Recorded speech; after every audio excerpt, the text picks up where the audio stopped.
YS Sharmila వినూత్న రీతిలో నిరసన వ్యక్తం చేశారు. కడప స్టీల్ ప్లాంట్ నిర్మాణం చేపట్టాలని డిమాండ్ చేస్తూ కలెక్టరేట్ వద్ద టెంకాయలు కొట్టి నిరసన వ్యక్తం చేశారు. కడప స్టీల్ ప్లాంట్ ప్రాజెక్టు అంటే కొబ్బరికాయలు కొట్టే ప్రాజెక్టుగా మారిందన్నారు షర్మిల. పాలకుల తీరు కారణంగా కడప స్టీల్ ఫ్యాక్టరీ నిర్మాణం ముందుకు సాగడం లేదన్నారు. ఫ్యాక్టరీ నిర్మాణం పూర్తయితే 25,000 మందికి ప్రత్యక్షంగా పరోక్షంగా ఉపాధి అవకాశాలు దక్కుతాయని అన్నారు. ముఖ్యమంత్రులు మారడం, కొబ్బరికాయలు కొట్టడం ఇదే తంతుగా టీడీపీ, వైసీపీ ప్రభుత్వాలు తయారు చేశాయని వైఎస్ షర్మిల మండిపడ్డారు. ఇకనైనా ఫ్యాక్టరీ నిర్మాణానికి చర్యలు తీసుకోవాలని డిమాండ్ చేశారు.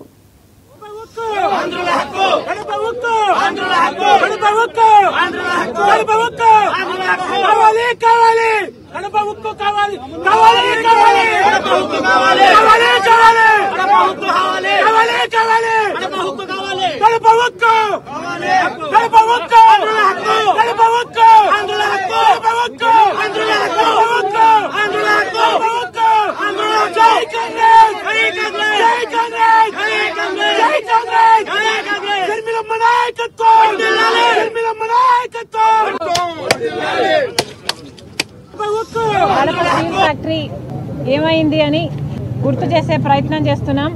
కడప స్టీల్ ఫ్యాక్టరీ శంకుస్థాపనల ఫ్యాక్టరీగా మిగిలిపోయింది. చెల్లి పెళ్లి చేయాలి మళ్ళీ మళ్ళీ అన్నట్టు కడప స్టీల్ ఫ్యాక్టరీకి శంకుస్థాపనలు చేయాలి మళ్ళీ మళ్ళీ లాగా తయారైంది. ఈరోజు టెంకాయలు కొట్టే ప్రాజెక్టుగా కడప స్టీల్ ఫ్యాక్టరీ గత పాలకులు తయారు చేశారు. ఇది ఎక్కడి న్యాయమని అడుగుతున్నాం. ఈ ప్రాజెక్టు టేక్ ఆఫే కాదా? ఇది కేవలం శంకుస్థాపనలు చేయడానికి మాత్రమే ఈ ప్రాజెక్టు పేరును వాడుకుంటున్నారు నాయకులు. టెంకాయలు కొట్టడానికి మాత్రమే ఈ ప్రాజెక్టును వాడుకుంటున్నారు. మేము సింబాలిక్గా టెంకాయలు కొడితేనన్నా మీరు కొట్టిన టెంకాయలు గుర్తొస్తాయి, మీరు చేసిన శంకుస్థాపనలు గుర్తొస్తాయి అని ఈరోజు కాంగ్రెస్ పార్టీ ఈ ప్రయత్నం చేస్తుంది. నిజానికి కడప స్టీల్ ఫ్యాక్టరీ రాజశేఖర్ రెడ్డి గారు ఎంతో చిత్తశుద్ధితో, ఎంతో కోరికతో ఈ ప్రాంతం అభివృద్ధి చెందాలి అని, ఈ ప్రాంతం తలరాతను మార్చాలి అని చేపట్టాలనుకున్న ప్రాజెక్టు.